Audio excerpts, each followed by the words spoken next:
Pronoun. त्याच्यातलं पहिलं पहा, पहिलं पर्सनल प्रोनाऊन, पुरुषवाचक सर्वनाम. कोणते आहेत पुरुषवाचक प्रोनाऊन? आय, शी, इट, दे हे काय आहेत? पुरुषवाचक सर्वनाम आहेत.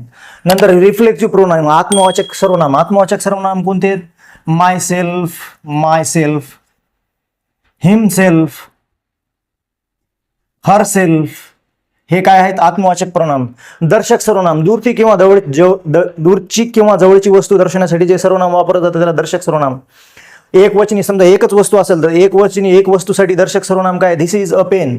आणि तीच वस्तू, अनेक वस्तू असतील, अनेक पेनी असतील एकापेक्षा जास्त, तर मग दिज आर पेन्स. तीच वस्तू जर दूर असेल तर मग दॅट आर पेन. आणि त्याच सगळ्या पेनी जर लांब ठेवलेले असेल तर those are pen. Indefinite pronoun, ज्याच्यात व्यक्तींची घटकांची संख्या निश्चित नाही त्याच्यात इनडेफिनाइट प्रोनाऊनचा वापर होतो. Somebody, anybody, nobody, anyone, no one. आणि इंटरोगेटिव्ह प्रोनाऊन, जे प्रोनाऊन म्हणजे सर्व प्रश्नार्थक शब्द काय आहेत? इंटरोगेटिव्ह प्रोनाऊन आहेत.